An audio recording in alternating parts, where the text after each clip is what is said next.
ಹಿಂದಿನ ತಲೆಮಾರಿನ ಜನರನ್ನು ನೋಡಿದಾಗ ಅವರ ಮನಸ್ಸಿನ ದೃಢತೆ, ಅದಕ್ಕೆ ಹಿನ್ನೆಲೆಯಾದ ನೇಮನಿಷ್ಠೆ, ಸರಳತೆ, ಪ್ರಾಮಾಣಿಕತೆಗಳು ನಮ್ಮ ಮನಸ್ಸಿನಲ್ಲಿ ಅಚ್ಚೊತ್ತುತ್ತವೆ.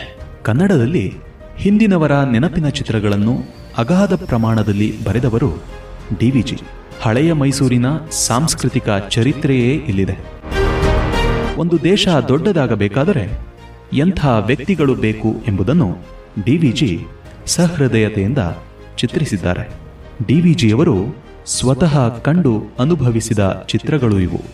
ಹೃದಯಂಗಮವಾದ ಸಂದರ್ಭಗಳು, ಶ್ರದ್ಧೆ ನಿಷ್ಠೆಗಳುಳ್ಳ ಅಪ್ರಸಿದ್ಧ ಶ್ರೀಸಾಮಾನ್ಯರು, ಹೃದಯದ ಔದಾರ್ಯವುಳ್ಳ ಅಧಿಕಾರಿಗಳು, ಡಿ.ವಿ.ಜಿಯವರ ಬಾಲ್ಯ, ಕ್ರಮಬದ್ಧ ಶಿಕ್ಷಣವಿಲ್ಲದೆ ಜೀವನ ಶಾಲೆಯಿಂದಲೇ ಪಾಠ ಕಲಿತ ಬಗೆ, ಇವೆಲ್ಲ ಈ ಜ್ಞಾಪಕ ಚಿತ್ರಶಾಲೆಯಲ್ಲಿದೆ. ಹಾಮನಾಯಕರು ಹೇಳುವಂತೆ ಡಿ.ವಿ.ಜಿಯವರು ಇನ್ನೇನನ್ನೂ ಬರೆಯದೆ ಈ ಜ್ಞಾಪಕ ಚಿತ್ರಗಳನ್ನಷ್ಟೇ ಬರೆದಿದ್ದರೂ ಅವರ ಹೆಸರು ಅಮರವಾಗುತ್ತಿತ್ತು. ಜ್ಞಾಪಕ ಚಿತ್ರಶಾಲೆಯಲ್ಲಿನ ವೈದಿಕ ಸಂಪ್ರದಾಯಸ್ಥರು ಕಾರ್ಯಕ್ರಮವು ಪ್ರತಿ ಶನಿವಾರ ಬೆಳಗ್ಗೆ 7:10 ಈ ಕಾರ್ಯಕ್ರಮದ ಮರುಪ್ರಸಾರ ಭಾನುವಾರ ಸಂಜೆ 7:10 ನಿಮ್ಮ ಜ್ಞಾನಧ್ವನಿ 90.8 FM ಸಮುದಾಯ ರೇಡಿಯೋದಲ್ಲಿ ಪ್ರಸಾರವಾಗಲಿದೆ.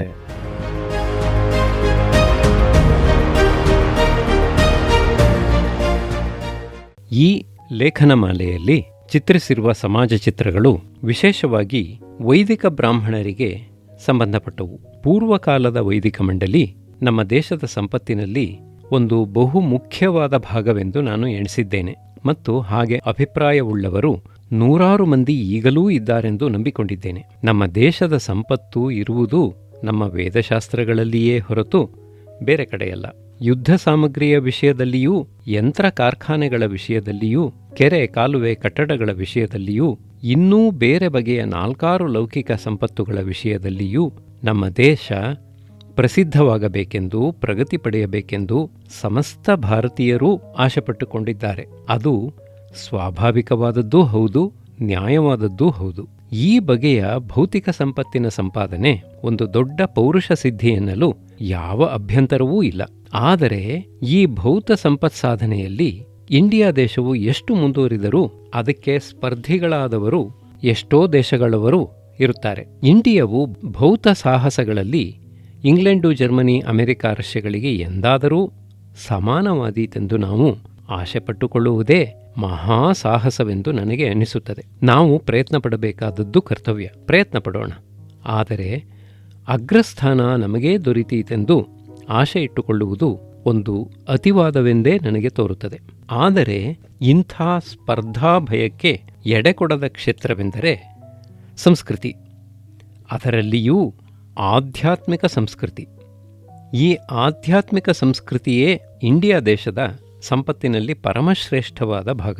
ಈ ಆಧ್ಯಾತ್ಮಿಕ ಸಂಸ್ಕೃತಿಯನ್ನು ಗಣಿಸದೆ ಬಿಟ್ಟರೆ ಬೇರೆ ಯಾವ ವಿಷಯದಲ್ಲಿಯೂ ಇಂಡಿಯಾವು ಹೆಮ್ಮೆ ಪಡುವಂತಿಲ್ಲ. ಹೆಮ್ಮೆಯ ಮಾತು ಹಾಗಿರಲಿ, ಇಂಡಿಯಾವು ಲೋಕಪ್ರಯೋಜಕವಾಗುವ ದಾರಿಯಿಲ್ಲ. ವೈಜ್ಞಾನಿಕ ಸಾಹಸದಿಂದಲೂ, ವ್ಯಾಪಾರ ಸಾಹಸದಿಂದಲೂ, ಶಿಲ್ಪ ಸಮೃದ್ಧಿಯಲ್ಲಿಯೂ, ದ್ರವ್ಯ ಸಮೃದ್ಧಿಯಲ್ಲಿಯೂ ಇಂಡಿಯಾ ದೇಶ ಈಗಿಂತ 100 ಮೈಲಿ ಮುಂದೆ ಹೋಗಬಹುದು, 1000 ಮೈಲಿ ಮುಂದೆ ಹೋಗಬಹುದು. ಈ ಪ್ರಗತಿ ಎಷ್ಟು ನಡೆದರೂ ಅದು ಇತರ ದೇಶಗಳಿಗೂ ಸಾಧ್ಯವಾದದ್ದು. ಇಂಡಿಯಾವು ಇತರ ದೇಶಗಳಂತೆಯೇ ಎಂದಾಯಿತು.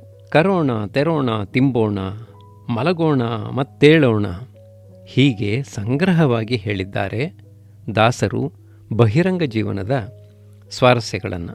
ಅದು ಎಲ್ಲ ದೇಶಗಳಿಗೂ ಉಂಟಾದದ್ದೇ. ಅದು ಮನುಷ್ಯ ಲೋಕಕ್ಕೆ ಮಾತ್ರವೇಕೆ, ಪಶುಲೋಕಕ್ಕೂ ಅನ್ವಯಿಸತಕ್ಕದ್ದೇ. ಮುಖ್ಯಾಂಶ: ಮನುಷ್ಯನ ಮೇಲ್ಮೆ ಏನಿದ್ದರೂ ಅವನ ಅಂತರಂಗ ಜೀವನದಲ್ಲಿ ಇರತಕ್ಕದ್ದು. ಈ ಅಂತರಂಗ ಜೀವನದ ಒಂದು ಉನ್ನತಿಯೇ ಸಂಸ್ಕೃತಿ. ಸಂಸ್ಕೃತಿಯ ಮುಖ್ಯಾಂಶ ಆಧ್ಯಾತ್ಮಿಕ ಪ್ರಭೆ, ಆಧ್ಯಾತ್ಮಿಕ ಸೌರಭ. ಈ ಆಧ್ಯಾತ್ಮಿಕ ಸಂಸ್ಕೃತಿಯ ತತ್ವಗಳನ್ನೂ ಪ್ರಯೋಗ ರೂಪಗಳನ್ನೂ ಪ್ರಕಾಶಪಡಿಸುವ ವಿದ್ಯೆಯೇ ವೇದಶಾಸ್ತ್ರಗಳು. ವೇದಶಾಸ್ತ್ರಗಳ ಸಾರವೇ ರಾಮಾಯಣ ಭಾರತಾದಿ ಕಾವ್ಯಗಳಲ್ಲಿಯೂ, ಮನುಸ್ಮೃತ್ಯಾದಿ ನಿಬಂಧಗಳಲ್ಲಿಯೂ, ರಘುವಂಶ, ನಳಚರಿತ್ರೆ ಮೊದಲಾದ ಕಾವ್ಯಗಳಲ್ಲಿಯೂ, ಪುರಾಣ ಪುಣ್ಯಕಥೆಗಳಲ್ಲಿಯೂ ನೂರಾರು ನದಿಗಳಾಗಿ, ಕಾಲುವೆಗಳಾಗಿ ಪ್ರವಹಿಸುತ್ತಿದೆ. ಹೀಗೆ ಯಾರು ನಮ್ಮ ದೇಶದ ಆಧ್ಯಾತ್ಮಿಕ ಸಂಸ್ಕೃತಿಯ ವಿದ್ಯೆಯನ್ನು, ಅದಕ್ಕೆ ಅಂಗಭೂತವಾದ ಕಲೆಗಳನ್ನೂ ಸಂಪ್ರದಾಯ ರೂಢಿಗಳನ್ನೂ ಅನೂಚಾನವಾಗಿ ಕಾಪಾಡಿಕೊಂಡು ಬಂದಿರುತ್ತಾರೋ ಅವರು ದೇಶದ ಸಂಸ್ಕೃತಿ ಸಂಪತ್ತಿನ ಮೂಲ ನಿಧಿಯನ್ನು ಕಾಪಾಡಿದವರಾಗುತ್ತಾರೆ. ಅವರೇ ಭಾರತೀಯ ಸಂಸ್ಕೃತಿಯ ಜೀವಾಳ. ಅಂಥವರು ಈಗ್ಗೆ 50-60 ವರ್ಷಗಳ ಹಿಂದೆ ಹೇಗೆ ಜೀವನ ನಡೆಸುತ್ತಿದ್ದರು, ನವನಾಗರಿಕತೆಯ ಆಕರ್ಷಣೆಗಳನ್ನು ಹೇಗೆ ತಪ್ಪಿಸಿಕೊಂಡಿದ್ದರು, ಹೇಗೆ ಅವರು ಸ್ವಲ್ಪದರಲ್ಲಿ ಬಹುವನ್ನು ಕಂಡು ತೃಪ್ತರಾಗಿದ್ದರು ಮತ್ತು ಹೇಗೆ ಸ್ವಧರ್ಮನಿಷ್ಠರಾಗಿದ್ದರು ಎಂಬುದನ್ನು ಕೊಂಚ ಮಟ್ಟಿಗೆ ದಿಗ್ದರ್ಶನ ಮಾಡಿಸಲು ಈ ಲೇಖನಗಳಿಂದ ಸಹಾಯವಾದರೆ ನಾನು ಕೃತಾರ್ಥನಾದೆನೆಂದು ತೃಪ್ತಿಪಡಬಹುದು. ಇಂಥ ಸರಳವೂ ನಿರ್ಮಲವೂ ಮತ್ತು ನಿರುಪದ್ರವೂ ಆದ ಜೀವನವನ್ನು ನಡೆಸಿಕೊಂಡಿರುವ ವೈದಿಕರು, ಶಾಸ್ತ್ರಿಗಳು ಈಗಲೂ ಅಲ್ಲಲ್ಲಿರಬಹುದು. ಉತ್ತರ ಕರ್ನಾಟಕದ ಗೋಕರ್ಣ ಪ್ರಾಂತದಲ್ಲಿ ಅಂಥ ವೈದಿಕ ಮಹನೀಯರು ಈಗಲೂ ಇದ್ದಾರೆಂದು ನಾನು ಕೇಳಿ ಸಂತೋಷಪಟ್ಟಿದ್ದೇನೆ. ಆದರೆ ಅಂಥವರು ನಮ್ಮ ದೇಶದಲ್ಲಿ ಇನ್ನೆಷ್ಟು ವರ್ಷ, ಇನ್ನೆಷ್ಟು ದಶಮಾನಗಳು ಇರಲಾದೀತು? ಈ ಹೊತ್ತಿನ ಜೀವನ ಸಂದರ್ಭಗಳು ಅವರಿಗೆ ಪ್ರತಿಕೂಲವಾಗಿಲ್ಲವೇ ಎಂಬ ಶಂಕೆ ನನ್ನ ಮನಸ್ಸನ್ನು ಪದೇ ಪದೇ ಒತ್ತುತ್ತದೆ. ಈಗಲೇ ನಮ್ಮ ಗ್ರಾಮಾಂತರಗಳಲ್ಲಿ ವೈದಿಕ ಮನೆತನಗಳ ಸಂಖ್ಯೆ ಇಳಿದು ಹೋಗಿದೆ ಎಂದು ಕೇಳುತ್ತಿದ್ದೇನೆ. ಬಹು ಸಾಮಾನ್ಯವಾದ ದೇವತಾ ಕಾರ್ಯ, ಪೈತೃಕ ಕಾರ್ಯಗಳನ್ನು ನಡೆಸಲು ಸಮರ್ಥರಾದ ಪುರೋಹಿತರು ನೂರಾರು ದೊಡ್ಡ ಗ್ರಾಮಗಳಲ್ಲಿಯೇ ಇಲ್ಲವೆಂದು ಕೇಳುತ್ತಿದ್ದೇನೆ. ಇದು ಸಂಸ್ಕೃತಿಯಲ್ಲಿ ವಿಶ್ವಾಸವಿರುವ ಜನಕ್ಕೆ ತುಂಬ ವಿಷಾದಕರವಾದ ಸಂಗತಿ. ಅಧ್ಯಾತ್ಮ ವಿದ್ಯೆಯ ಪ್ರಾಚುರ್ಯ ಕಡಿಮೆಯಾಗುತ್ತಿದೆ. ವೇದಾಧ್ಯಯನ ಕ್ಷೀಣವಾಗುತ್ತಿದೆ. ಸಾಂಗವಾಗಿ ಅಧ್ಯಯನ ಮಾಡಿದ ಘನಪಾಠಿಗಳ ಸಂಖ್ಯೆ ನಮ್ಮ ದೇಶದಲ್ಲಿ ಒಂದು ಕೈಬೆರಳಿನಿಂದ ಎಣಿಸುವಷ್ಟು ಕೂಡ ಇಲ್ಲ. ಹೀಗೆ ಭರತಖಂಡಕ್ಕೆ ಯಾವ ವಿದ್ಯಾಸಂಪತ್ತು ಪ್ರಾಣಸ್ವರೂಪವಾದದ್ದೋ, ಯಾವುದು ನಮ್ಮ ದೇಶಕ್ಕೆ ಆತ್ಮಪ್ರಾಯವಾದದ್ದೋ ಅದು ಲುಪ್ತವಾಗುತ್ತಿದೆ. ಪರಿಹಾರ.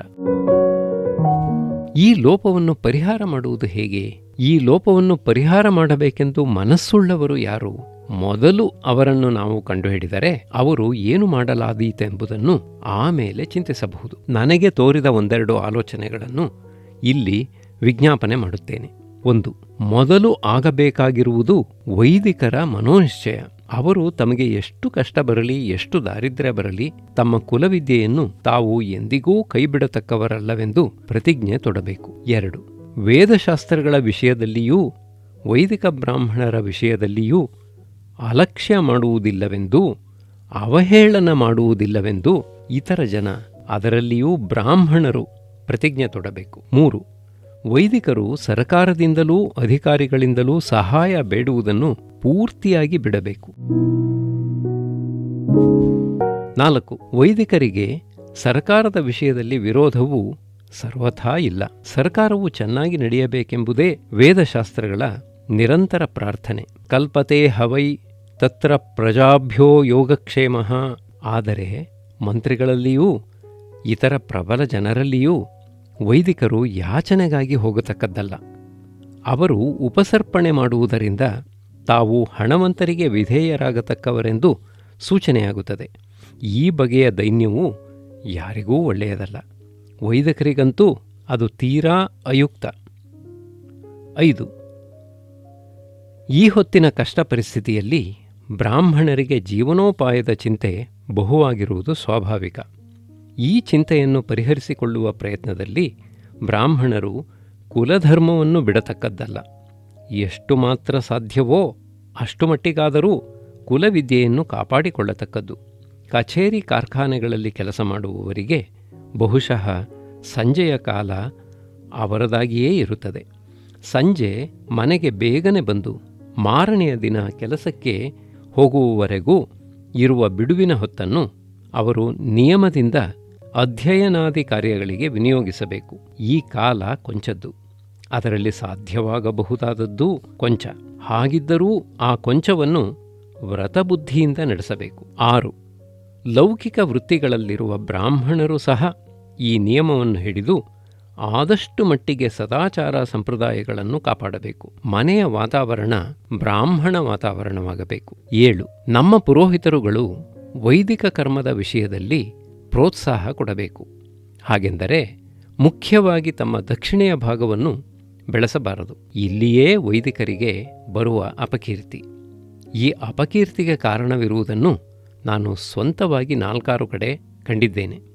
ಒಂದಾನೊಂದು ಮದುವೆಯ ಸಂದರ್ಭದಲ್ಲಿ ಪುರೋಹಿತರು ಫಲದೇವತಾ ಎಂಬ ಹೆಸರಿನಲ್ಲಿ 5 ಸೇರು ಅಕ್ಕಿ, 5 ತೆಂಗಿನಕಾಯಿ, 5 ತಾಂಬೂಲ, 5 ರೂಪಾಯಿ ಇಷ್ಟನ್ನು ತರಿಸಿ ಆ ಫಲದೇವತೆಗೆ ನೈವೇದ್ಯ ಮಾಡಲು 2 ರೂಪಾಯಿ ದಕ್ಷಿಣೆಯನ್ನು ತನ್ನಿರೆಂದು ಗೃಹಸ್ಥರಿಗೆ ಹೇಳಿದ್ದನ್ನು ನಾನು ನೋಡಿದೆ. ಆ ಪುರೋಹಿತರು ನನ್ನನ್ನು ಬಲ್ಲವರು.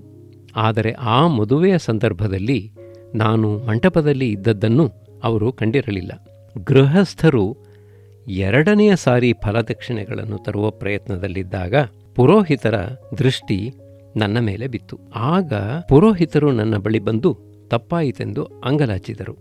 ಹೇಗೋ ಸಮಜಾಯಿಷಿ ಮಾಡಿದೆ. ಇದಕ್ಕೆ ಪ್ರತಿಯಾಗಿ ಒಬ್ಬನೊಬ್ಬ ಮನುಷ್ಯ ತನ್ನ ತಂದೆಯ ತದ್ದಿನ ಮಾಡಬೇಕಾಗಿದೆಯೆಂದು ತನಗೆ ಗತಿಯಿಲ್ಲವೆಂದು ನನ್ನ ಮತ್ತು ಮತ್ತೊಬ್ಬ ವೈದಿಕ ಸ್ನೇಹಿತರಿಗೆ ಹೇಳಿಕೊಂಡಾಗ ಅವರು, ಅಯ್ಯ, ಪವಿತ್ರ ಕರ್ತವ್ಯವನ್ನು ಬಿಡತಕ್ಕದ್ದಲ್ಲ, ನನ್ನ ಮನೆಗೆ ಬಾ, ನಾನೇ ಹುಗ್ಗಿ ಪಾಯಸ ಮಾಡಿಸಿ ಬ್ರಾಹ್ಮಣ ಭೋಜನ ಮಾಡಿಸುತ್ತೇನೆ ಎಂದು ಹೇಳಿ ಸ್ವಂತ ವೆಚ್ಚದಿಂದ ಕರ್ಮ ಮಾಡಿಸಿದರು. ಇಂಥದ್ದನ್ನೂ ಬಲ್ಲೆ. ಆದದ್ದರಿಂದ ವೈದಿಕ ಸಮಸ್ತರನ್ನೂ ನಾನು ಆಕ್ಷೇಪಣೆ ಮಾಡುವವನಲ್ಲ. ಅವರಲ್ಲಿ ಸದ್ಬ್ರಾಹ್ಮಣರು ಎಷ್ಟೋ ಮಂದಿ ಇದ್ದಾರೆ. ಇಂಥ 100 ಮಂದಿಯಿಂದ ಆಗುವ ಪುಣ್ಯ ಪ್ರಭಾವವನ್ನು ಯಾರೋ 5 ಮಂದಿಯ ಅಪಕಾರ್ಯ ತೊಡೆದು ಹಾಕಿಬಿಡುತ್ತದೆ. ವೈದಿಕರು ದಕ್ಷಿಣೆಯಲ್ಲಿ ಆತುರವುಳ್ಳವರು ಎಂಬ ಅಪವಾದದಿಂದ ಪ್ರೀಸ್ಟ್ ಕ್ರಾಫ್ಟ್, ಪುರೋಹಿತ ಕೈವಾಡ ಮೊದಲಾದ ಕೆಟ್ಟ ಮಾತುಗಳು ಹುಟ್ಟಿವೆ. ಇಂಥ ಅಪವಾದವನ್ನು ತೊಲಗಿಸುವುದು ಶ್ರದ್ಧಾಳುಗಳ ಮೊದಲನೆಯ ಕೆಲಸ. ಅದಕ್ಕೆ ಸಹಾಯಕವಾಗಬೇಕಾದವರು ವೈದಿಕರು. ಅವರು ಮದುವೆ ಮುಂಚಿ ಮೊದಲಾದ ಸಂದರ್ಭಗಳಲ್ಲಿಯೂ ಇತರ ಕರ್ಮ ಪ್ರಸಕ್ತಿಯಲ್ಲಿಯೂ ಹಣದ ಅಂಶವನ್ನು ಕೂಡಿದ ಮಟ್ಟಿಗೂ ಕಡಿಮೆ ಮಾಡಬೇಕು. ಅವಶ್ಯವಾದ ಕರ್ಮ ನಡೆಯಲಿ, ಆದರೆ ವೆಚ್ಚ ಹೆಚ್ಚದಿರಲಿ. 8. ಇದಕ್ಕೆ ಅಂಟಿಕೊಂಡಂತೆ ಒಂದು ಕರ್ತವ್ಯವಿದೆ, ಲೌಕಿಕರಿಗೆ ಸಂಬಂಧಪಟ್ಟದ್ದು. ಲೌಕಿಕರು ದಾನ ದಕ್ಷಿಣೆಗಳನ್ನು ಕೊಡುವಾಗ ಮುಕ್ತಹಸ್ತರಾಗಿರಬೇಕು. ಗಂಟೆಗಿಷ್ಟು, ಅರ್ಧ ಗಂಟೆಗಿಷ್ಟು ಎಂದು ಲೆಕ್ಕ ಮಾಡಬಾರದು. ತಮ್ಮ ಶಕ್ತಿ ಇದ್ದಷ್ಟು ಪೂರ್ತಿಯಾಗಿ, ಇನ್ನೂ ಹೇಳಬೇಕಾದರೆ ಶಕ್ತಿ ಮೀರಿ ಪುರೋಹಿತರಿಗೂ ವೈದಿಕರಿಗೂ ಔದಾರ್ಯ ತೋರಿಸಬೇಕು. ಒಂದು ಪ್ರಸಂಗ. ರೈಟ್ ಆನರಬಲ್ ಶ್ರೀನಿವಾಸ ಶಾಸ್ತ್ರಿಗಳವರು ಒಂದು ಸಾರಿ ಬೆಂಗಳೂರಿನಲ್ಲಿದ್ದಾಗ ಅವರನ್ನು ಒಂದು ಮದುವೆಯ ಮನೆಗೆ ಭೋಜನಕ್ಕಾಗಿ ಕರೆದಿದ್ದರು. ಹಾಗೆ ಕರೆದಿದ್ದವರು ವಿದ್ಯಾ ಇಲಾಖೆಯ ಡೆಪ್ಯೂಟಿ ಡೈರೆಕ್ಟರ್ ಆಗಿದ್ದ ಡಿ ವೆಂಕಟರಾಮಯ್ಯನವರು. ವೆಂಕಟರಾಮಯ್ಯನವರಿಗೂ ಶ್ರೀನಿವಾಸ ಶಾಸ್ತ್ರಿಗಳಿಗೂ ಗಾಢವಾದ ಸ್ನೇಹ. ಇಬ್ಬರೂ ಮದರಾಸಿನಲ್ಲಿ LD ಪರೀಕ್ಷೆಗಾಗಿ ಸಹಪಾಠಿಗಳಾಗಿದ್ದವರು. ಮೇಲೆ ಪ್ರಸ್ತಾವಿಸಿದ ದಿವಸ ಬಹುಮಂದಿ ವಿದ್ಯಾವಂತರು ಅತಿಥಿಗಳಾಗಿ ಬಂದಿದ್ದರು. ಭೋಜನಾನಂತರ ತಾಂಬೂಲ ವಿತರಣೆಯ ಕಾಲದಲ್ಲಿ ಮಾತುಕತೆ ನಡೆಯುತ್ತಿತ್ತು. ಈ ದಿವಸಕ್ಕೆ ಕೆಲವು ವಾರಗಳ ಹಿಂದೆ ಪಂಡಿತ ಮಂಡಳಿಯ ವಾರ್ಷಿಕ ಸಭೆ ಸೇರಿದ್ದಾಗ ಶಾಸ್ತ್ರಿಗಳು ಅಲ್ಲಿ ಉಪನ್ಯಾಸ ಮಾಡಿ ನಮ್ಮ ಪಂಡಿತ ವರ್ಗದ ಸಂಪ್ರದಾಯ ಶರಣತೆಯನ್ನು ಆಕ್ಷೇಪಿಸಿ ಅವರು ಸ್ವತಂತ್ರ ವಿಚಾರಿಗಳಾಗಬೇಕೆಂದು ಸೂಚನೆ ಮಾಡಿದ್ದರು. ಅವರದು ಒಟ್ಟಿನಲ್ಲಿ ಸಮಾಜ ಸುಧಾರಣೆಯ ಮನೋಭಾವ. ಬಹುಶಃ ಈ ಸಂಗತಿಯನ್ನು ಮನಸ್ಸಿನಲ್ಲಿ ಇಟ್ಟುಕೊಂಡಿದ್ದ ಒಬ್ಬಾನೊಬ್ಬ ಮಹನೀಯರು ಪುರೋಹಿತರನ್ನು ಕುರಿತು ಆಕ್ಷೇಪಣೆಯ ಮಾತನ್ನಾಡಿದರು. ಆಕ್ಷೇಪಣೆ ಮಾಡಿದ ದೊಡ್ಡ ಮನುಷ್ಯರು ಮೈಸೂರು ಸಿವಿಲ್ ಸರ್ವಿಸ್ ಪರೀಕ್ಷೆಯನ್ನು ಗೆದ್ದು ಮೇಲಧಿಕಾರ ಗಳಿಸಿದ್ದವರು. ಆಗ್ಗೆ ಅವರು ಸರ್ಕಾರದ ಸೆಕ್ರೆಟರಿ ಪದವಿಗೆ ಬಂದಿದ್ದರು. ಅವರು ವೈದಿಕರನ್ನು ಕುರಿತು ಆಡಿದ ಮಾತಿಗೆ ಶಾಸ್ತ್ರಿಗಳು ಹೇಳಿದ್ದು ಹೀಗೆ: ಅಯ್ಯ, ನೀವು ಆಗಾಗ ಕ್ಷೌರ ಮಾಡಿಸಿಕೊಳ್ಳುತ್ತೀರಲ್ಲ, ಕ್ಷೌರಿಕನಿಗೆ ಏನು ಕೊಡುತ್ತೀರಿ? ಕ್ಷೌರಕ್ಕೆ 4 ಆಣೆ. ನಿಮ್ಮ ಮನೆಯಲ್ಲಿ ಪೂಜೆ ಮಾಡಿಸಲಿಕ್ಕಾಗಿ ಬರುವ ಪುರೋಹಿತರಿಗೆ ಏನು ಕೊಡುತ್ತೀರಿ? 4 ಆಣೆ. ಏನಯ್ಯ, ನಿಮ್ಮ ಮಾತಿನ ಅಸಾಮಂಜಸ್ಯ ನಿಮಗೆ ಹೊಳೆಯಲಿಲ್ಲವೇ? ನಿಮ್ಮಿಂದ 4 ಆಣೆ ತೆಗೆದುಕೊಂಡ ಕ್ಷೌರಿಕ ಏನೂ ತಿಳಿಯದವನಾದರೂ ಒಪ್ಪಿಕೊಳ್ಳುತ್ತೀರಿ, ಅವನು ಕೊಳಕನಾಗಿದ್ದರೂ ಒಪ್ಪಿಕೊಳ್ಳುತ್ತೀರಿ. ಅದೇ 4 ಆಣೆ ತೆಗೆದುಕೊಳ್ಳುವವನು ಬ್ರಾಹ್ಮಣನಾದರೆ ಅವನಿಗೆ ಇದು ಬಾರದು, ಅದು ತಿಳಿಯದು, ಅವನು ಹಾಗಿದ್ದಾನೆ, ಹೀಗಿಲ್ಲ ಎಂದು ಎನ್ನುತ್ತೀರಲ್ಲ, ಇದು ನ್ಯಾಯವೋ? ವೈದಿಕ ಬ್ರಾಹ್ಮಣನಿಗೆ ಮೊದಲು ಉಪಪತ್ತಿ ಉಂಟು ಮಾಡಿ ಅವನಿಗೆ ಹೊಟ್ಟೆಯ ತುಂಬ ಊಟ, ಮೈಮುಚ್ಚ ಬಟ್ಟೆ ಇಷ್ಟನ್ನು ಕೊಡುವ ಯೋಚನೆ ಏನಾದರೂ ಮಾಡಿದ್ದೀರಾ? ಅಂಥ ಯೋಚನೆಯನ್ನು ಮನಸ್ಸಿಗೆ ತೆಗೆದುಕೊಳ್ಳುವುದಕ್ಕೆ ಮುಂಚೆ ಅವನು ಶಾಸ್ತ್ರ ಪಾರಂಗತನಾಗಿರಬೇಕು, ಮಂತ್ರಾರ್ಥವನ್ನು ತಿಳಿದವನಾಗಿರಬೇಕು, ಕರ್ಮ ರಹಸ್ಯವನ್ನು ಅರಿತವನಾಗಿರಬೇಕು ಎಂದೆಲ್ಲ ಹೇಳುವುದಕ್ಕೆ ನಿಮಗೆ ಬಾಯುಂಟೆ? ಹೋಗಲಿ, ನೀವು ತಿಳಿದುಕೊಂಡಿದ್ದೀರೋ ನಿಮ್ಮ ಮತತತ್ವಗಳನ್ನು.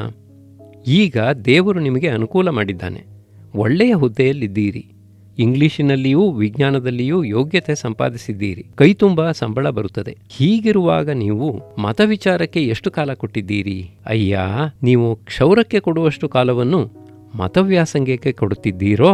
ವೈದಿಕರೇನೋ ಅರ್ಥಜ್ಞಾನವಿಲ್ಲದವರು. ನಿಮಗೆ ಅರ್ಥಜ್ಞಾನ ಸಂಪಾದಿಸಿಕೊಳ್ಳಲು ಈಗ ಅವಕಾಶವಿದೆಯಲ್ಲ, ಈ ಅವಕಾಶವನ್ನು ಹೇಗೆ ಉಪಯೋಗಿಸಿಕೊಳ್ಳುತ್ತಿದ್ದೀರಿ? ಈ ರೀತಿ ಹೊರಟಿತು ಶಾಸ್ತ್ರಿಗಳ ವಾಕ್ಪ್ರವಾಹ. ನಮ್ಮ ಸ್ನೇಹಿತರು ಸುಸ್ತು ಬಿದ್ದು ಹೋದರು. ತಾಂಬೂಲ ಸಭೆ ಮುಗಿಯಿತು.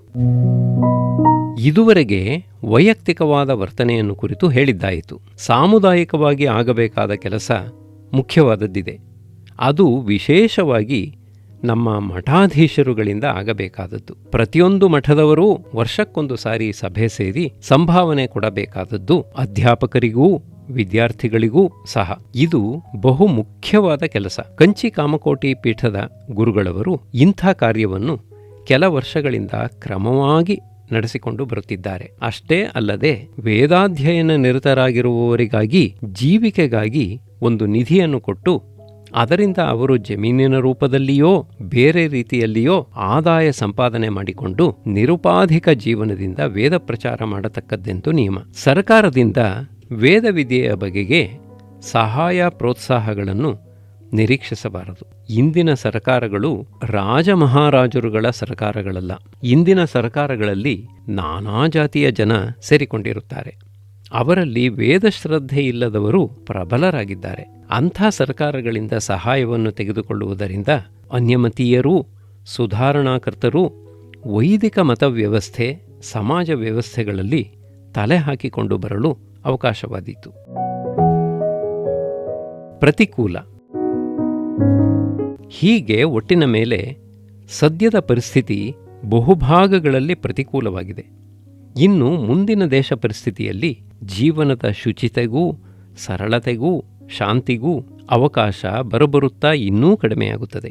ಭಾರತ ಸಂಸ್ಕೃತಿ ಎಂಬ ಮಾತಿನ ಘೋಷಣೆಯೂ ಸಂಸ್ಕೃತಾಭಿವೃದ್ಧಿಗಾಗಿ ಎಂಬ ಕಟ್ಟಡಗಳ ನಿರ್ಮಾಣವೂ ಎಷ್ಟು ಅತಿಶಯವಾಗಿ ಸಾಗಿದರೂ ವೇದಶಾಸ್ತ್ರಗಳ ವಿಷಯದಲ್ಲಿ ಸರ್ಕಾರದ ಸಹಾನುಭೂತಿ ಇದ್ದೀತೆಂದು ನಿರೀಕ್ಷಿಸುವುದು ಅಸಾಧ್ಯ ತೋರುತ್ತದೆ. ವೇದಶಾಸ್ತ್ರಗಳು ಸ್ವತಂತ್ರವಾಗಿ ಜನರ ನೈಜವಾದ ಭಕ್ತ್ಯುತ್ಸಾಹಗಳಿಂದ ಪೋಷಣೆ ಪಡೆದು ಬೆಳೆಯಬೇಕು. ಇದಕ್ಕೆ ದಾರಿಗಳನ್ನು ಭಾರತ ಸಂಸ್ಕೃತಿಯ ಅಭಿಮಾನಿಗಳೆಲ್ಲ ಪರ್ಯಾಲೋಚಿಸಬೇಕು. ವೇದಶಾಸ್ತ್ರಗಳ ಹಿತಚಿಂತನೆಯು ಬ್ರಾಹ್ಮಣ ವರ್ಗಕ್ಕೆ ಮಾತ್ರ ಸಂಬಂಧಪಟ್ಟದ್ದೆಂದೂ ಅದು ಇತರ ವರ್ಣಗಳಿಗೆ ಬೇಕಾದದ್ದಲ್ಲವೆಂದೂ ಯಾರೂ ಭಾವಿಸತಕ್ಕದ್ದಲ್ಲ. ವೇದಶಾಸ್ತ್ರಗಳ ಸಂರಕ್ಷಣೆ ಸಮಸ್ತ ಹಿಂದೂ ಜನಾಂಗಕ್ಕೂ ಸೇರಿದ ಕರ್ತವ್ಯ. ವೈದಿಕ ಸಂಸ್ಕೃತಿಯು ಎಲ್ಲ ಹಿಂದೂ ವರ್ಣಗಳಿಗೂ ಏಕಪ್ರಕಾರವಾಗಿ ಸೇರಿರುವ ಸ್ವತ್ತು. ಹಿಂದೂ ಸಮಾಜಕ್ಕೇ ಏಕೆ, ಸಮಸ್ತ ದೇಶಗಳಿಗೂ ವೈದಿಕ ಸಂಸ್ಕೃತಿಯು ಅತ್ಯಂತ ಮೌಲ್ಯವುಳ್ಳ ಸಂಪತ್ತು. ವೈದಿಕ ಬ್ರಾಹ್ಮಣನೇನಿದ್ದರೂ ಈ ವಿಚಾರದಲ್ಲಿ ಟ್ರಸ್ಟಿ, ನ್ಯಾಸಪಾಲಕನಂತೆ ಇರುತ್ತಾನೆ. ಅವನು ಇತರರ ಪ್ರಯೋಜನಕ್ಕಾಗಿ ತನ್ನ ವಿದ್ಯೆ ಸಂಪ್ರದಾಯಗಳನ್ನು ಕಾಪಾಡಿಕೊಂಡಿರಬೇಕಾದವನು. ಸಮಸ್ತ ಹಿಂದೂ ಸಮಾಜದ ಪ್ರಯೋಜನಕ್ಕೋಸ್ಕರ ನಾನಾ ಹಿಂದೂ ಜಾತಿಗಳ ಹಿತಾರ್ಥವಾಗಿ, ಸಮಸ್ತ ಲೋಕಹಿತಾರ್ಥವಾಗಿ ಆಗಬೇಕಾದದ್ದು ಬ್ರಾಹ್ಮಣ ಸಂರಕ್ಷಣೆ.